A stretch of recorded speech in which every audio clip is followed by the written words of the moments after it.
My name is Diana Reid. I've been a native of Hinesville, Georgia since 1962.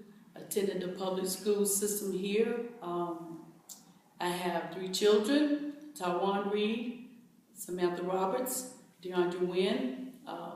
I'm the proud sister of Detective Chris Reid, Captain Johnetta Reid. I'm employed at the Liberty County Development Authority, and words really can't express how grateful and blessed I am to be able to serve in a community that has served me for the past 54 plus years. I am especially elated because I came from a single parent dwelling, myself a single parent. So it's important to me to be able to give back to a community in which gave to me. According to society, I should have been a statistic, but thank God I'm not. And it's important to be involved in your community and to really, like Vicky and myself, to be able to give back.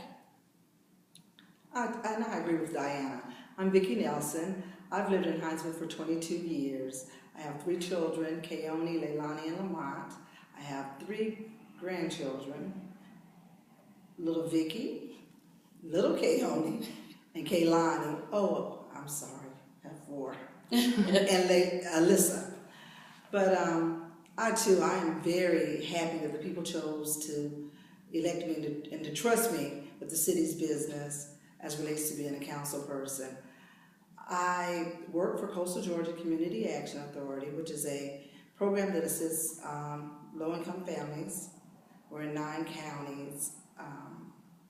So I know what it's like to deal with people that maybe don't have the same privileges or background or what have you as some others do. I really am not a politician at all. At all. Exactly. Public service, we are. Exactly. Yeah, I am not a politician. Right. I mean, I want to serve the people. I want people to be able to use me as an avenue to get to where they need to go, or a referral source if I'm happy. I too, like Diana, think that it's very important that we do what's right and continue to serve. Absolutely. And I forgot my baby, my grandson, like my daughter say, one ain't gone. Yeah. How could I forget him? Yes. Why do you ladies feel it's important for young African American girls to hear your story? Well, for one, they'll realize that they too can become a council person, or even maybe the first president. Who knows? Right. I mean, the sky is the limit. Period. I mean, who would ever? I'm telling you, I never thought that I would run for office and be elected. Well, I knew that if I ran, I would be elected, but I never thought that I would run. But when I realized that I needed to run for various reasons, I think the previous council was great. I mean, that's not the reason, but I wanted to serve, and I wanted to be able to direct people in the direction in which they needed to go. They had questions, I wanted to be able to answer the questions, or I'm a problem solver, if you will. And I wanted to be able to, say, hey, look, I know, or I can find it for you. Right. And we did it. I mean, so why can't you? I mean, there are a lot of young girls that are taking the wrong directions, and I pray that they may look at me and say, Miss Diane came from Rebecca Street, from the project, from a single parent home. I don't have a lot of alphabets, accolades behind my name, I'm just me, willing to give, willing to serve.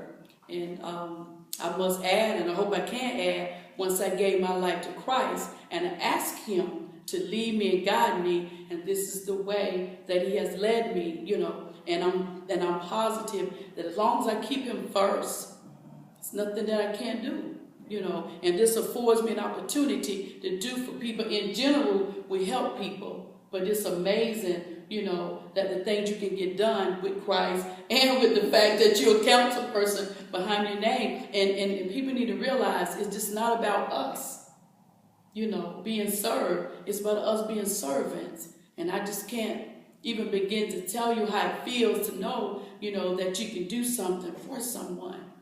And I love to tell a story. I'm a single parent. I've started on my degree several times. I have not finished, but I am proud to say my daughter's an RN, and my baby girl will be through in May. She'll have her bachelor's degree, and I'm thinking, nobody but me and God.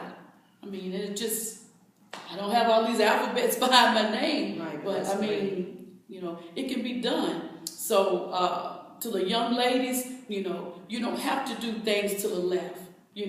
All you have to do is just give your life to Christ, and He'll do the rest. It can be done. And really talking about servants. I was really elated when, during the council meeting, the gentleman that got up and spoke, he called me just before the council meeting and wanted to know, he had a concern about the roads. And I said, well, I don't know the protocol, but let me call City Hall and I'll find out for you. And I called and I found out he needed to come up and sign his name on to be able to speak during the public forum session of it. And he spoke and he told them what his issue was. While we were in Atlanta, he called me and he said, Ms. Nelson, you're not going to believe it. They fixed it already. He said, thank you so much. He said, I never had a voice before. I thought I never mattered. He said, I spoke to the council, and in speaking to them, they've already fixed the problem. He said, I called my mama, my brother, my dad, my sister, and I called my pastor. He said, and then I told my pastor, I've got to call my council person and let her know that they fixed that road. And so he was so happy. And he was happy because he did it himself. He presented it, they listened, and they did something about it. Yeah. So he was very happy. People just want someone to care and to make a difference. Right. That's what we're about. Just being a listening ear.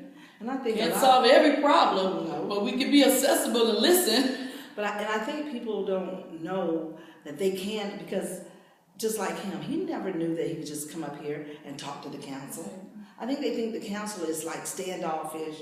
You see them, and they're like Hail Mary, political figurehead or whatever. We don't do that. No. And then for him to be able, because it just meant a lot to me when he said, I never had a voice. Wow. I never was, thought I could, get anything done. And then to have something done and be so happy about it. And it's not just limited to District 1. Right. It's the entire city of Hinesville. Pretty much anybody that I run across. I've always been told I had a big mouth, so I don't ask God to silence me and muzzle me. I ask Him to use me. Right. So He's done that with this big mouth. If there's one final piece of advice that you could offer just to young people in general, what would that piece of advice be? Get your education. Definitely. Go as far as you can go and follow your dreams. Period. And my mother used to tell me manners will take you where money won't. So you have to have manners. You have to have respect. And young people don't want to hear about Jesus, but I promise you, it's cool to talk about Jesus. Yeah, you definitely do it. Well, we appreciate your time, ladies, and we hope that you have a good afternoon. Thank you as well.